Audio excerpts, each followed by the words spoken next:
Aparat kepolisian Resort Kota Batu berhasil menangkap tersangka produsen narkoba rumahan. Pemuda berinisial AHP ditangkap berdasarkan pengembangan kasus pemuda berinisial AB asal Kota Batu yang menerima pasokan dan mengedarkan barang haram hasil buatan AHP.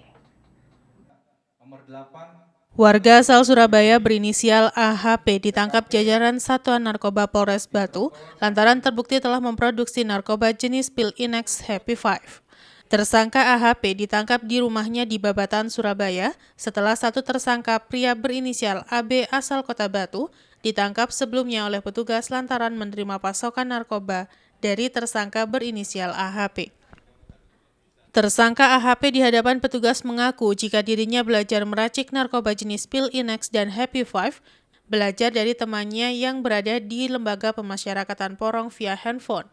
Dan ini ia lakukan selama masa pandemi COVID-19 berlangsung dan berhasil memproduksi.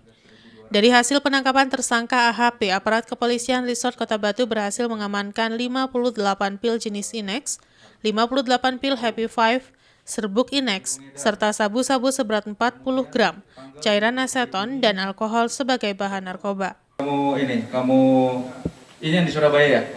Yang di Babatan. Sejak kapan melakukan kegiatan ini? Kalau mau nyuci aja sih baru kemarin mau pas penangkapan itu aja. Iya, mulainya kapan? Mulai tanggal 31 itu. 31 apa? Juni. Iya. Sebelumnya cuma dimintain tolong aja. Diminta tolong sama siapa? Yang ada di mana? Di LP. Berarti baru 1 bulan kamu melaksanakan ini? Iya. Sendirian? Sendirian. Di sana di rumah kos apa di apa? Di rumah kos. Rumah kos? Iya, Pak. Di Babatan, betul? Babatan itu rumah sendiri. Iya. Yang rumah kos di mana? Rumah kos Wonorejo. Mana? Wonorejo. Wonorejo. Iya. Ngeracinya, nyucinya itu dari mana? Taunya caranya? Taunya dari yang di LP sana. Yang di LP mana? Porong. Komunikasinya lewat apa? HP kecil itu, Pak. HP kecil. Iya. Ya sekarang yang bersangkutan masih di LP. Iya, Pak. Iya. Sudah berapa lama di LP yang bersangkutan? Kurang tahu, Pak. Kalau terus koncomu apa sopo? Apa piye? Kalau kenal dari temen, cuma yang di LP nggak tahu orangnya. Cuma tahu kontak-kontakan Iya. lewat HP. Iya. Lewat apa? WA, apa telepon, apa SMS? Telepon. Telepon. Iya. Laki-laki apa perempuan? Lagi. Laki. Menurut keterangan Kapolres Batu, tersangka AHP selain mengedarkan narkoba juga memproduksi sendiri. Dan tersangka bisa meracik narkoba, belajar dari temannya yang kini mendekam di lapas Porong via handphone. Sementara aparat kepolisian Resort Kota Batu juga menangkap 16 tersangka lainnya yang juga merupakan pengedar dan pengguna narkoba serta pil koplo. Sebagai pengedar, barang buktinya ini yang paling banyak 58 butir pil Inex, 58 butir Happy Five, kemudian 9 poket sabu sebanyak 40,64 gram dan 1 poket serbuk Inex. Ini yang paling banyak dan cukup berat karena masuk kategori produksi. Ya, bukan hanya sekedar pemakai, pengedar, tapi pengembangan di Surabaya, di Babatan itu produksi. Menggunakan cairan aseton dan cairan alkohol untuk pencampuran bahan sabu yang sudah jadi. Yanto Yanjung melaporkan.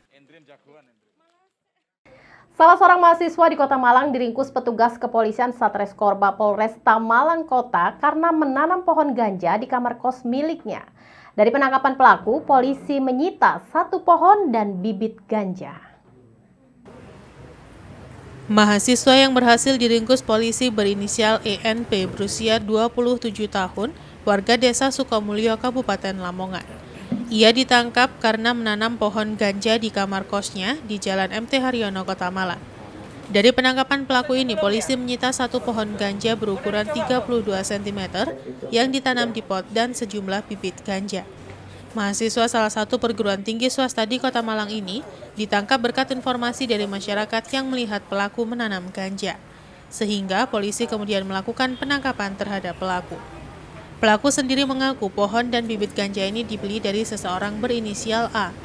Pelaku membeli dengan harga Rp400.000. Selain menanam, pelaku juga mengkonsumsi sendiri. Akibat perbuatan yang dilakukan, pelaku akan dijerat dengan pasal 111 ayat 1 Undang-Undang Republik Indonesia Nomor 35 Tahun 2009 dan diancam kurungan penjara di atas 5 tahun. Memiliki, menyimpan, menguasai, atau menyediakan narkotika golongan 1 dalam bentuk tanaman. Ya, ini tanamannya adalah tanaman ganja, ya, kasus narkotika tanaman ganja. Ini sesuai kita kenakan pasal 111 ayat 1 Undang-Undang Nomor 35 Tahun 2009. Ini ancamannya 4 tahun minimal dan maksimal mencapai 12 tahun penjara. Secara singkat kami bisa jelaskan, ini pengungkapan pada hari Minggu pada tanggal 26 Juli 2020 pukul 18.00. Ini di kosan daripada tersangka di Jalan MT Haryono, Kelurahan Dinoyo, Kecamatan Lokwaru, Kecamatan Kota Malang, ya. Yang kita temukan di TKP, informasi awal bahwa yang bersangkutan ini menyimpan tanaman, ya. Tanaman ini berada di belakang daripada tembok kos-kosannya, ya, disimpan di sana, dijemur, ya, menghadap ke matahari. Lalu di dalam kamarnya juga dia juga menyimpan biji-biji daripada ganja itu, ya, dimasukkan di dalam toples seperti ini. Lalu kita lakukan penyidikan ke yang bersangkutan dan memang ditemukan, ya, pohon ini, lalu juga biji ganja di dalam toples. Dari hasil pengembangan ditanyakan bahwa yang bersangkutan membeli awalnya ini sekitar 10 cm ya tadinya. Dia beli 10 cm dari seseorang yang saat ini sedang kita kembangkan seharga Rp300.000. Ya, awalnya begitu, lalu dia tanam sendiri. Ya, tujuannya untuk digunakan juga oleh yang bersangkutan untuk pribadinya sendiri. Tapi di TKP juga kita temukan, ya, masih banyak ini sekam-sekam ini, berarti kemungkinan awal dia mau menanam lagi lebih dari satu ini. Ya, kita masih mencari tempat dia membeli pohon ini. Lalu kita juga barang bukti yang kita amankan ini adalah satu buah tanaman ganja dalam pot berukuran kurang lebih sekitar 32 cm. Lalu satu buah toples ini isinya ganja.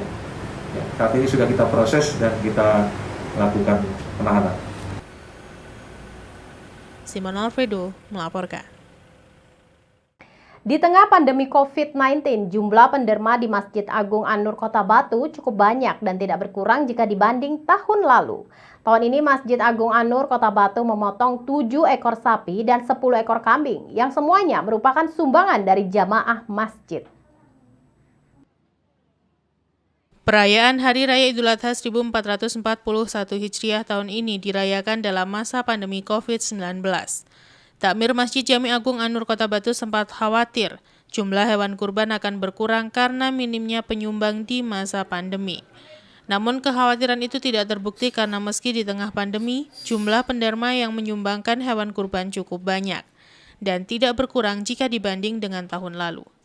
Tahun ini Masjid Agung An-Nur Kota Batu memotong 7 ekor sapi dan juga 10 kambing yang semuanya merupakan sumbangan dari jamaah masjid. Takmir Masjid An-Nur Haji Mashuri menjelaskan, seluruh hewan kurban adalah sumbangan dari jamaah masjid. 1 sapi dari Wali Kota Batu, sedangkan 6 lainnya merupakan hewan hasil patungan jamaah. Secara teknis, pembagian daging kurban pihaknya melakukan pembagian kupon yang sudah dibagikan kepada warga yang berhak menerimanya di sekitar masjid, sehingga daging yang disalurkan benar-benar tepat sasaran. Sesuai dengan himbauan pemerintah, takmir masjid juga menerapkan protokol kesehatan saat pemotongan hewan kurban, di mana seluruh panitia yang terlibat diwajibkan memakai masker. Sementara itu, tim pemeriksa hewan kurban dari Universitas Brawijaya dan Dinas Pertanian Kota Batu memastikan daging kurban aman dikonsumsi, karena timnya sudah melakukan pemeriksaan terhadap fisik hewan kurban jauh-jauh hari, dan pada hari ini, tim yang disebar pada sejumlah masjid di Kota Batu lebih fokus memeriksa pada kesehatan daging dan juga organ dalam hewan kurban. Jika ditemukan kondisi yang tidak normal, seperti cacing hati, maka tim akan langsung menyendirikannya dan meminta kepada panitia untuk membuangnya karena tidak layak dikonsumsi. Kami selaku panitia koordinator Hari Idul Kurban, pada pagi hari ini kita telah menyembelih yaitu hewan kurban sapi ada 6 ekor, yaitu dari patungan warga, 1 dari Ibu Wali Kota, dan ada kambing sekitar 10 ekor. Untuk peningkatan tahun ini, kalau kita lihat kondisi sekarang ini, yaitu di musim pandemi, yaitu musim COVID-19, alhamdulillah di Masjid Agung An-Nur dari tahun kemarin sampai tahun sekarang tidak ada perubahan. Justru orang ingin berbondong-bondong untuk yaitu ikut patungan kurban guna untuk kemasyarakatan umat. Mungkin itu yang perlu kita sampaikan. Dan untuk pelaksanaan kegiatan penyembelihan hewan kurban ini tetap kita mengacu kepada protokol kesehatan. Jadi kita masuk di areal ini harus memakai masker. Kalau tidak memakai masker, kita tidak mengizinkan untuk masuk di dalam areal ini. Yanto Yancung melaporkan. Terima kasih Anda masih setia bersama kami dalam Info 7 Malang Raya. Pertumbuhan ekonomi yang masih belum stabil di masa pandemi COVID-19 membuat harga emas terus melejit. Kini harga jual emas menyentuh Rp1 juta per gramnya. Mahalnya harga emas menjadi peluang warga untuk menjual aset emasnya. Harga jual emas batangan dan emas perhiasan terus melonjak. Kini harga jual emas mencapai harga Rp1 juta per gramnya. Salah satu karyawan toko emas di kawasan Pasar Besar Kota Malang menyampaikan harga emas antam kini mencapai Rp1 juta per gramnya. Kenaikan harga emas batangan ini terjadi selama 1 pekan terakhir. Kenaikan harga mengikuti harga emas dunia, namun meskipun harganya naik, stok emas batangan kini terbatas. Hal ini karena pandemi COVID-19 membuat cara pengambilan stok emas batangan menjadi dibatasi. Selain emas batangan, harga emas perhiasan pun ikut naik. Rata-rata naik Rp80.000 hingga Rp100.000 per gramnya dibanding harga sebelumnya. Salah satunya untuk harga emas dengan kadar 70% yang kini mencapai Rp750.000 per gramnya, dari harga sebelumnya Rp650.000 per gramnya. Sementara mahalnya harga emas menjadi peluang bagi warga untuk menjual aset emasnya. Antam yang satuannya kurang lebih 980-an. Dari sebelumnya berapa? Sebelumnya bulan-bulan kemarin masih bawahnya 900, kisaran 850. Ini kenaikan jadi hampir 1 juta ini sejak kapan? Minggu ini. Harganya kan naik, terus tren penjualannya seperti apa, Mas? Tren penjualannya sebenarnya banyak yang nyari, tetapi dari antamnya juga pengambilannya susah karena ya dampak COVID ini juga. Jadi stoknya minim. Penyebab kenaikan sampai melejit banget ini kenapa, Mas? Ya, dari berita ya itu tadi antara Amerika sama Cina itu. Itu mengikuti perkembangan di dunia ya? Iya, perkembangan di dunia. Tapi kalau di toko ini semakin banyak yang jual atau semakin banyak yang beli? 50-50 Mbak. Soalnya sekarang kan banyak yang ngerti lah, dipindahkan diinvestasi ke emas itu tadi, logam mulia itu tadi, buat nabung. Kalau ini kan untuk emas antam, kalau emas perhiasan apa berpengaruh juga harganya? Ya sedikit berpengaruh, soalnya ikut naik juga. Nah, kalau perhiasan berapa Mas? Yang Perhiasan 70% per gramnya sekarang 750. dari sebelumnya? Nah, sebelumnya masih 680, 650. Simon Alfredo melaporkan. Sementara itu menjelang banyaknya petani yang panen bawang merah, harga bawang merah saat ini relatif stabil sejak beberapa minggu yang lalu. Harga di tingkat petani untuk kualitas bagus di kisaran Rp12.000 per kilogramnya, naik setelah sempat menyentuh angka Rp10.000 per kilogramnya. Pada musim kemarau seperti saat ini cukup banyak petani yang menanam bawang merah karena relatif lebih aman dibandingkan pada penghujan. Namun sayang sejak beberapa bulan yang lalu harga bawang merah ini sempat menyentuh harga di atas Rp30.000 per kilogramnya.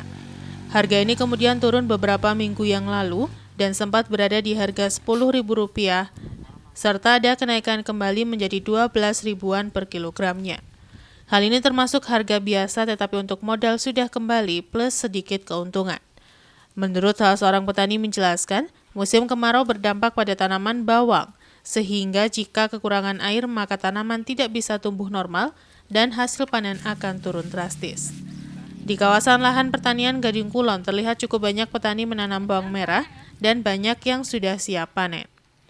Para petani berharap banyak walaupun menjelang panen bawang merah, harga bawang merah ini bisa relatif stabil dan bersyukur jika ada kenaikan kembali. Berapa sekarang? Berapa? 11.000. 11.000 itu kan kemarin-kemarin masih sempat di bawah Pak, sempat 10-an Pak ya harganya. 10. 10 sekarang sudah naik ke Iya. 12. Sedikit. Pak, kalau naik turun itu kenapa itu Pak? Karena pasokan banyak apa gimana Pak? Apa kualitas? Pastinya ya pasokannya enggak banyak kalau enggak naik. Oh gitu Pak ya. Tapi kualitas juga menentukan Pak ya, kualitas bawang Pak ya. Ya menentukan. Menentukan Pak ya. Berarti sekarang yang 12 itu yang bawang yang besar Pak, yang bagus ya. Iya, yang baik. Yang baik Pak ya. Pak, kalau kemarau gini Pak, pengaruhnya ke bawang gimana Pak? Ya, kalau pengaruhnya bawang itu ya lalat itu. Oh lalat Pak ya. Iya. Kemudian Pak, kalau air, masalah air, kurangnya air gimana? Masalah air, Kalau kurang? kalau kurang ya enggak bisa subur begini. Oh jadi Ya agak kurang lah. dari kecil mungkin? Iya. Jadi hasil panen berkurang berapa persen Pak kalau sampai kurang air Pak? Ya kira-kira ya Dibanding kondisi normal? 3/4. Oh 3/4 hilang Pak? Oh, Iya. oh banyak Pak? Ya banyak. Banyak Pak ya. Tapi kalau di sini alhamdulillah Pak ya air ya. Iya. Alhamdulillah air. Tapi harga 12 itu belum termasuk harga bagus Pak ya. Belum.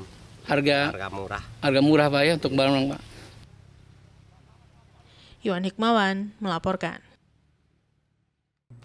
Terima kasih Anda masih setia bersama kami dalam Info 7 Malang Raya. Menjelang akhir pekan, terlihat ada peningkatan arus kendaraan di pintu keluar tol Singosari menuju Karangploso.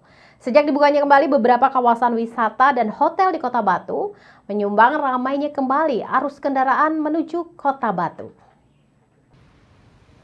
Beginilah pemandangan yang terlihat di pintu keluar tol Karanglo pada Sabtu menjelang akhir pekan. Kendaraan yang keluar tol menuju Karangploso dan Batu semakin meningkat. Hal ini berdampak pada semakin ramai dan padatnya arus kendaraan menuju Karangploso dan Batu, terlebih ada beberapa perempatan jalan yang tidak jarang berdampak pada terjadinya penumpukan arus. Memasuki adaptasi kehidupan normal dan aktivitas kembali berjalan, serta sudah mulai beroperasinya kembali beberapa kawasan wisata dan hotel di Kota Batu, serta Kabupaten Malang, menyumbang terjadinya peningkatan kendaraan yang masuk, khususnya pada menjelang akhir pekan. Menurut salah seorang juru parkir di kawasan Karanglo menjelaskan, peningkatan kendaraan setiap menjelang akhir pekan sudah terjadi sejak beberapa minggu yang lalu, khususnya ke arah Karangploso dan Batu. Di pintu keluar tol Karanglo maupun dari arah Singosari, arus yang masuk terlihat ramai lancar setiap lampu pengatur hijau menyala bergantian. Ramainya kendaraan ini biasanya sampai siang dan bahkan sore hari. Agak ramai. Mulai jam berapa ini Pak? Mulai tadi jam 8-an. Sampai jam berapa biasanya Pak? Biasanya sampai jam 1. Ini setiap Sabtu Pak ya? Setiap Sabtu. Ini karena Batu kan juga pariwisata sudah mulai dibuka Pak ya? Iya. Sejak kapan ramainya nih Pak? Maksudnya sejak berapa minggu yang lalu? Ya kurang lebih 2 minggu lah. Sudah ramai Pak ya, Ya. terus kendaraannya. Iwan Hikmawan melaporkan. Dan informasi tentang perakiraan cuaca tadi mengakhiri jumpa kita dalam Info 7 Malang Raya edisi hari ini. Mewakili kerabat kerja yang bertugas, saya Sri Widiarti mengucapkan terima kasih atas perhatian Anda. Sampai jumpa dan wassalamualaikum warahmatullahi wabarakatuh.